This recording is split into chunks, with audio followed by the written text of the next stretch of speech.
We've got the international break coming up, and then, of course, the tough run of fixtures really do start. It's Leicester City next at St Mary's. I'm pleased to say that Tom from Leicester Fan TV is joining us tonight to preview this one. Hi, Tom. Cheers for coming on. Evening, gents. You're right. Yeah, you've been sat there patiently listening to us pick over that dreadful result at Sunderland. Let's start with your deadline day first. How was it for you? How was the transfer window? Good and bad. I think the good side of it, we obviously got Tom Cannon, who seemed to have a good back end of the season. Was it 20 appearances and 8 goals for Preston? Looks a tidy little player coming from Everton for $7.5 million. We brought Fatima in as well. He's a winger. He looks very excited when he came off the bench yesterday. And, the downside of we're still left with 5 senior goalkeepers now at the football club. And no, 5. So we've got a load of goalkeepers that basically can't get near the squad and near the team. And there's a lot of experience in there. Danny Ward, the Welsh international, he's basically backup third choice keeper who travels with the squad. So, yeah, interesting day. Obviously, I think there was talk of Daka going as well to Bournemouth. That didn't happen, and he's now out in the cold because I think he's on like 74 appearances, and if he makes another one, then we have to pay another $5 million. So sounds like he's now stuffed and he's going to sit doing nothing for the next 6 months. So look, I think Leicester fans are happy with what we've done business-wise, but look, there's still room for improvement. I think going into January, depending where we are in the league, we'll see what we do. Do you think there's enough there to go straight back up? Because you're in the same sort of boat as us, obviously, coming down and all that uncertainty around players and people wanting to leave, some leaving early, some leaving late. Do you think there's enough there? Are you kind of happy with the squad? What's the vibe? I think we got what we did early was nice business. Getting Connor Cody in the door, getting Winks. Winks is for the games he's played. Harry Winks has been absolutely brilliant for us. He's an absolute in this level of football. He's just playing for fun, really. You watch him get the ball. He knows where to pass it. He knows where to move. He knows when the man's coming near him, when to get rid of it. So bringing him in and Connor Cody. Obviously, we haven't seen Cody yet because he picked up an injury in training against Le Havre, and he was out for 10 weeks. Rumours is he should be back before the Southampton game. What is a nice little touch because we've... in fairness, I'll give him due. He has become the scapegoat for Leicester. Vestergaard is the new scapegoat for Leicester City fans. Something go wrong, it's Vestergaard's fault. He might not do anything wrong, it'll still be Vestergaard's fault. But obviously, I think he is filling that void of Connie Cody and what we're missing at the back, that leadership. We're still slow at the back, and Cody's not going to change that. But that leadership and that organisation still Cody will bring to Leicester. And I generally think we'll be up there around, I said it before the season start with the squad we had. If we're in the top 6 coming to Christmas, I'll be more than happy. I'm a realist. I'm not one of these Leicester fans who get carried away that we're going to walk the league, we're going to do it, we're going to score record points. It's all about, I think you boys agree, getting out of this league as quick as you can, because as we've seen from bigger clubs, once you're stuck down here, it takes a hell of a lot to get back out again. Yeah, and if you're going to do it, then obviously first year is your best chance. What have you made to the start of the season so far? Are you happy with the results that you've seen and how it's going?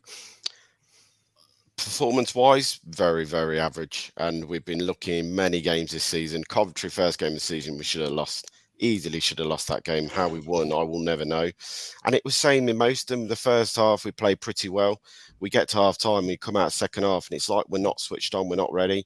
For 15, 20 minutes at every single game this season in the second half. We've taken a bit of a battering.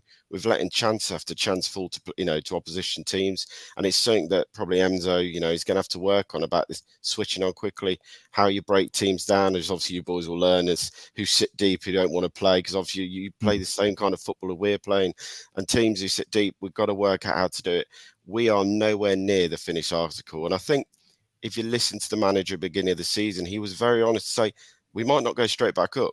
Let's not get carried away. We might not go straight back up.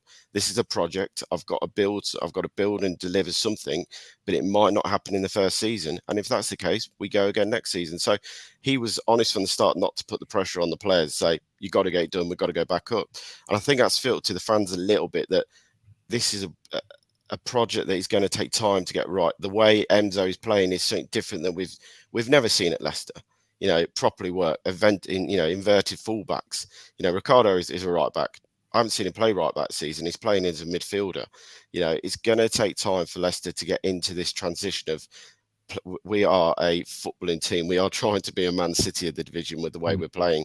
Slow build-up play. You boys will be laughing how slow we are from the back, but it's all about trying to draw the opposition out and try and make someone make a mistake and pass the ball around, tire teams out. If over half our goals have come in the last 10 to 15 minutes of matches because we tire teams out and we work, grind them down.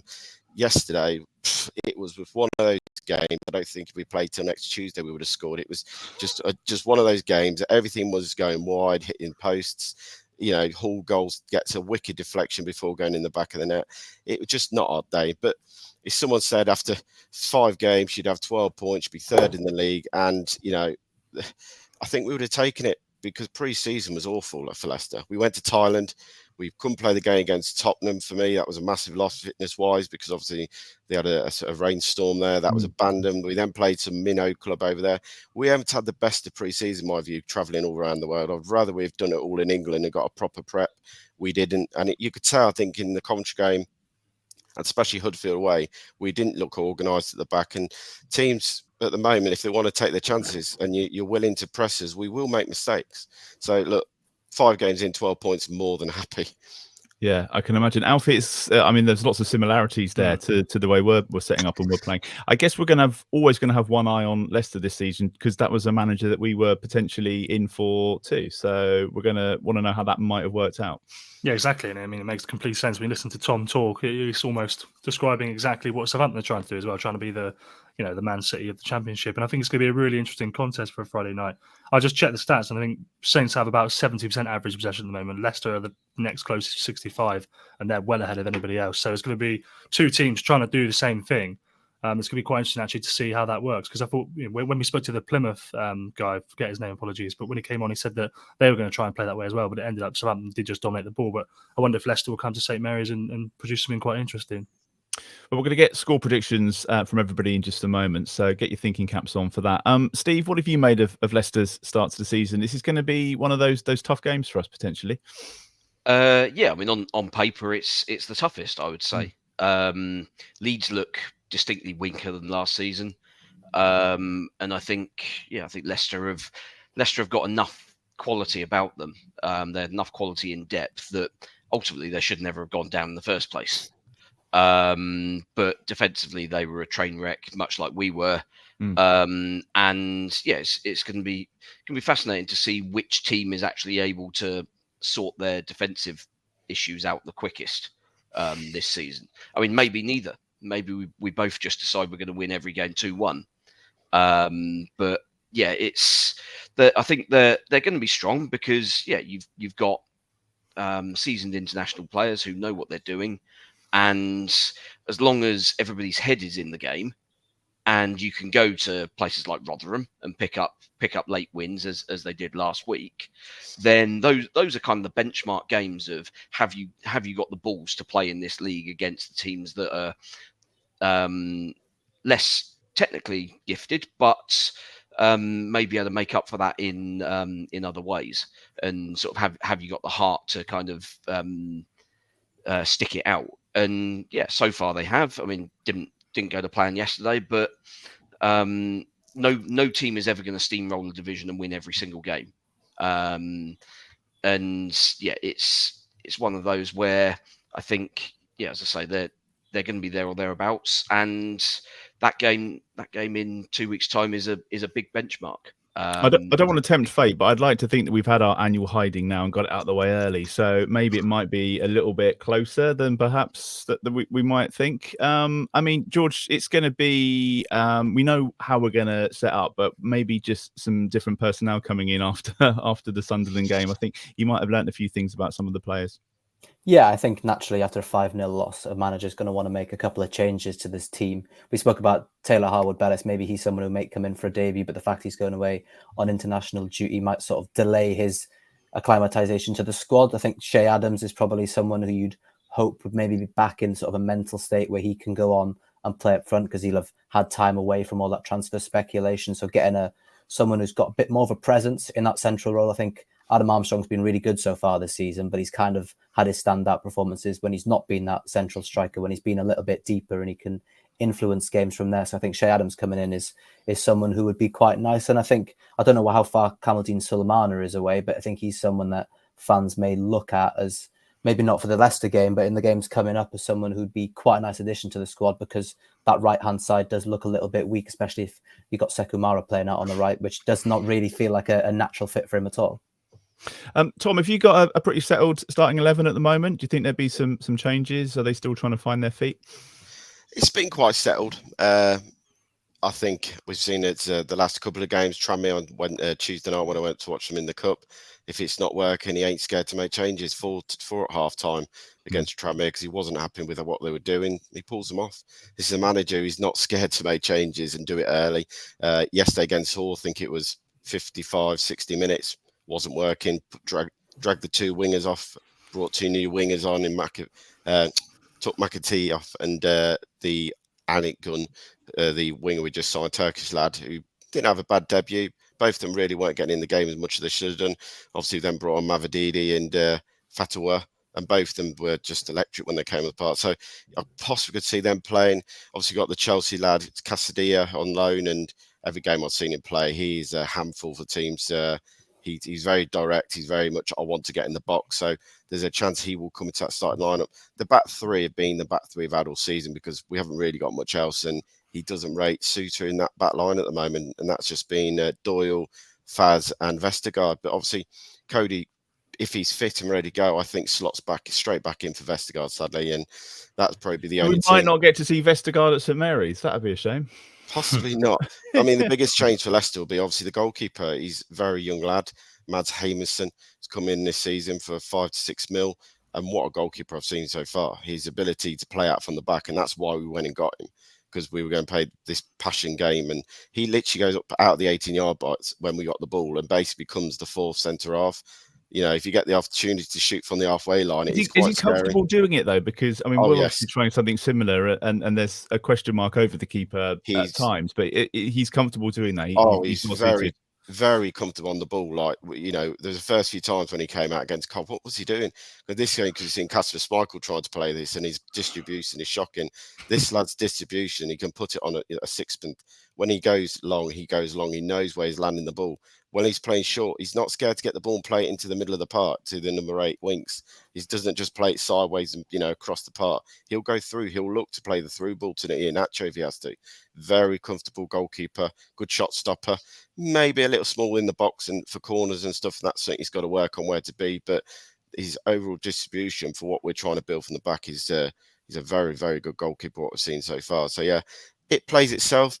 But so far this season, he's chopped and changed when he needed to. So the back three, very single, but the midfield, he could change again. Okay.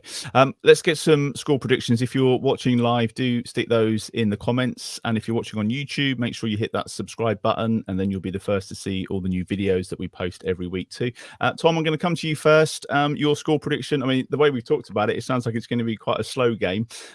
So we might have to wait for those goals that do come. But what are you thinking? How do you think it's going to work out? I think you're right. It's going to be a game of chess in my view. It's all about who's going to draw out, who's going to make the first mistake and switch off. Obviously, at the moment, we're frailties at the back, and you boys have got your own frailties as well.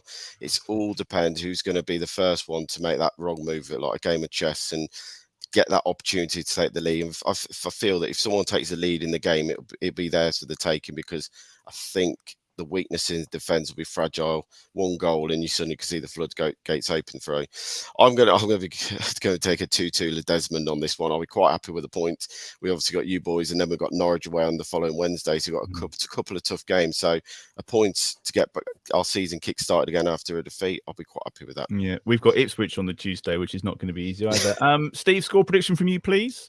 Well, our last clean sheet, I believe, came against Leicester back in March. So I'm not expecting that to change anytime soon. Clean sheet. That rings a bell. That's yeah.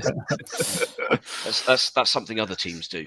Yeah. I think. I mean, as Tom says, yeah, it's going to be one of those games where it might actually be quite frustrating to watch for people.